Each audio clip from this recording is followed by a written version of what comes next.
The Heinemann Podcast is a production of Heinemann Publishing. Heinemann is a provider of resources written by real teachers for real classrooms. Heinemann values teachers as decision makers and students as curious learners.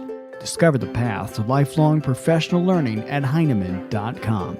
Heinemann, dedicated to teachers. I'm Brett from Heinemann. On today's podcast, Teaching Nonfiction Revision.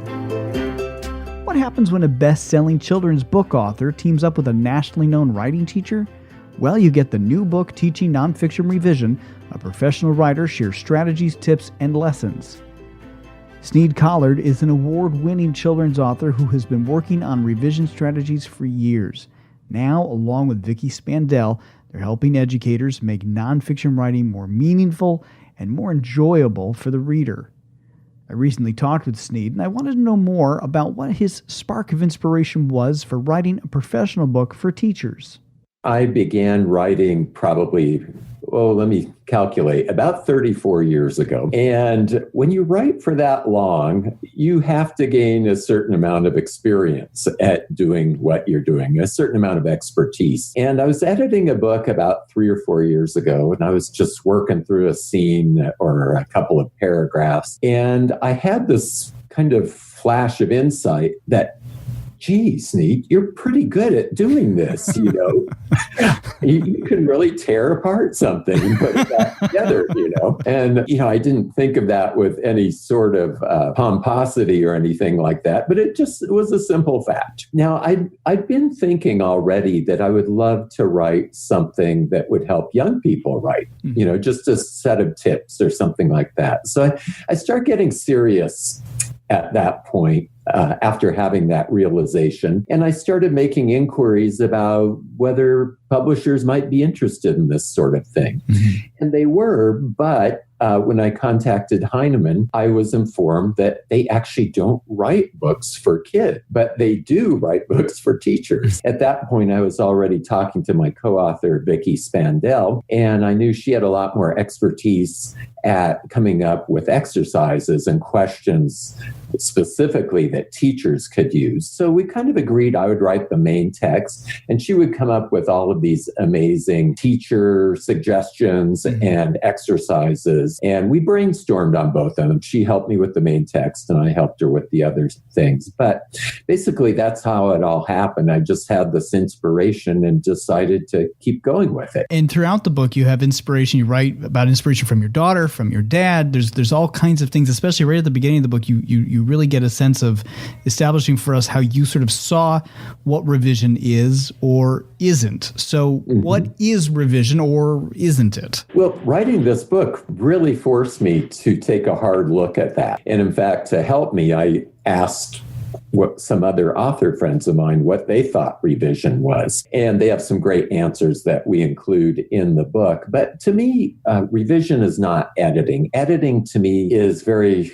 mechanical usually. It's fixing mistakes in grammar, in convention, in spelling. It is just making the manuscript look good. Revision to me is making the manuscript meaningful. It's making it flow smoothly. It's making it enjoyable to read. It's conveying deeper meaning. So revision is actually about the content, not so much just the structure and convention. So when I'm revising something, sure, I'm fixing spelling, I'm correcting mistakes, but I'm trying to make sure that what I'm saying is presented in the clearest, most enjoyable, most inspirational way that I can. Within that, you talk about revising from big to small. Can you describe what you mean by that? And along with that, how do we help students build stamina for revision? Well, I'll take those one at a time. The big to small came just out of my own process of doing revision. I thought when I started sitting down to write this book, okay, how do I tackle a manuscript? And it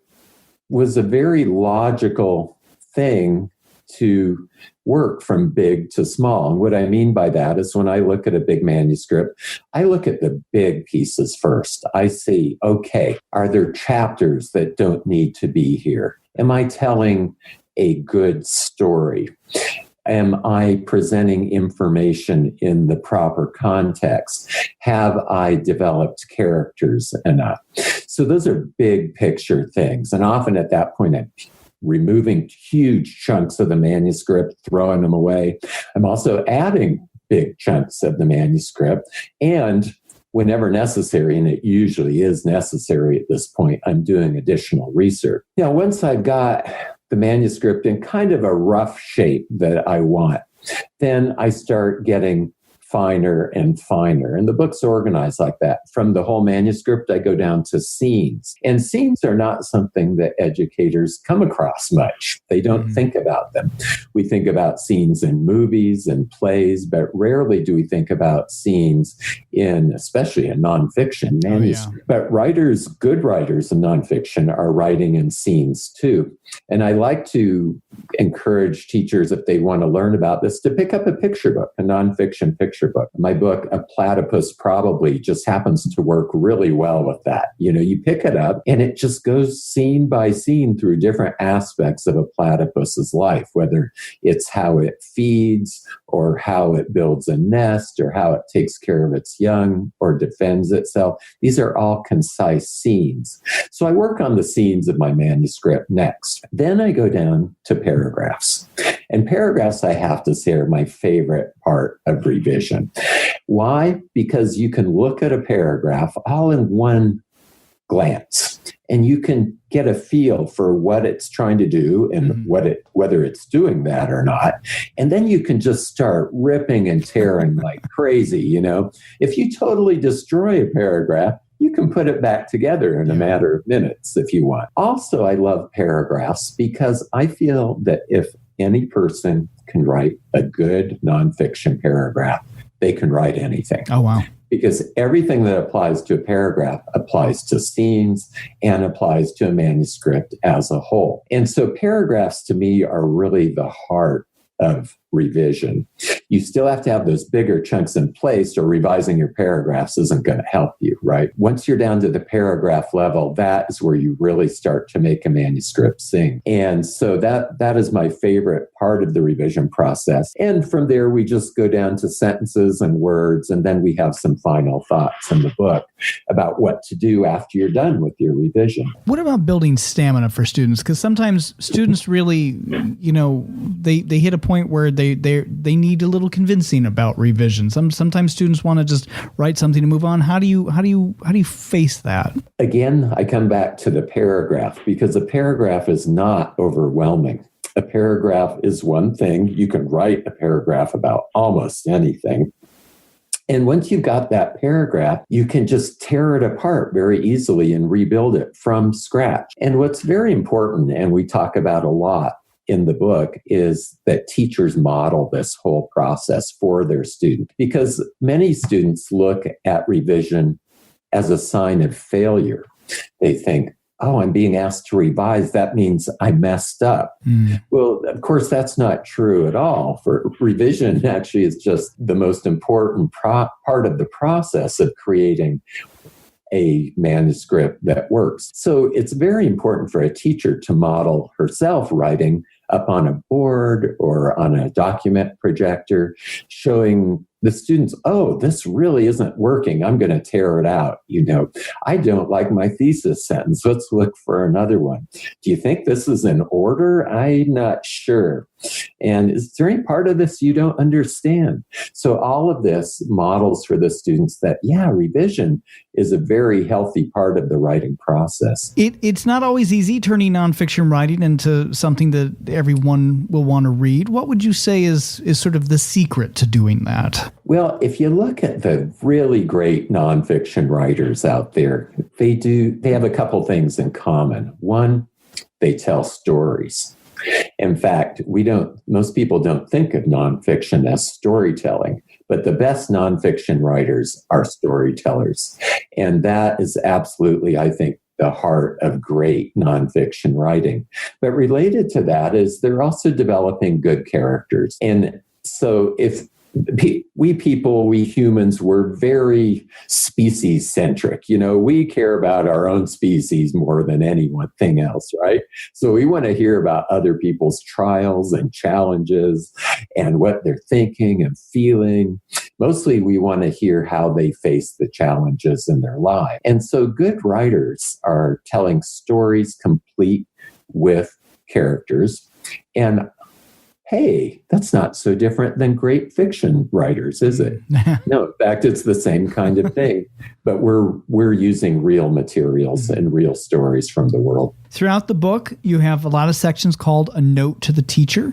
Explain how we should be using those. A Note to the Teacher is one of about 4 different kinds of special features that are in the book. And most of these were written by Vicki. And along with Note to the Teacher, she's got Something to Try. She has In Conference and 1 or 2 other things. Now, A Note to the Teacher, and all of these are designed to help the teacher actually take what's in the book and apply it directly to the classroom. A Note to the Teacher is kind of fun because it's just a teacher-to-teacher conversation. For instance, in one Note to the Teacher that Vicki has, she's talking about the importance of reading aloud to teach voice. And so these are just things that help a teacher transmit this knowledge in a real practical terms. Early on in the book, you reference a specific issue about vague and confusing. And then later there's a chapter that says, make sure it all makes sense. Why is it so crucial to highlight the clarity? Well, the clarity, and that's something I come back to again and again when I'm teaching revision workshops. The first thing I focus on is helping students make sure what they write, or teachers what they write, to make sense. Because that is the absolute minimum bar for any piece of writing. If it doesn't make sense, you're nowhere. You're out in the middle of the Gobi Desert, and there's no water and there's no hope in sight. And so you have to make it make sense. Even if the writing is terrible, even if it's crude, even if it's not perfect, it's got to make sense. But when you make it make sense, you do something very useful. You're putting it in a logical construction that serves as the foundation for actually making it readable and enjoyable. When is it enough revision? It's in fortunate cases, it's when you have a deadline and you're up, and you got to that deadline and you have to stop, right? Yeah. Then there's nothing else you can do. You got to turn it in, right? But for other writers, I like to finish an intense revision and then let the book sit for a couple of weeks. And then I reread it with fresh eyes. And if at that point I'm still happy with it, then I will turn it in. Now, I'm never totally happy with it. I'm always making changes. But I would say when you feel like you are 98% have accomplished what you set out to accomplish, it's probably time to show it to somebody else. The other case is when you feel like you are going to end up in the ER from a mental breakdown. That's also a good indication that you should stop there too. Yeah. My thanks to Sneed Collard for his time today. If you'd like to learn more about Teaching Nonfiction Revision, Sneed's new book with co-author Vicki Spandel, be sure to visit Heinemann.com, where you can read a sample chapter, blogs, and more. We'd love for you to subscribe to the Heinemann Podcast on iTunes and Google Play, where you can leave a comment or review. We're also now streaming on the Stitcher and TuneIn radio apps. You can also follow Heinemann on Facebook, Twitter, and Instagram.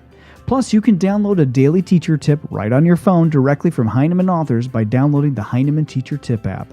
All this and more on Heinemann.com. Thanks for listening.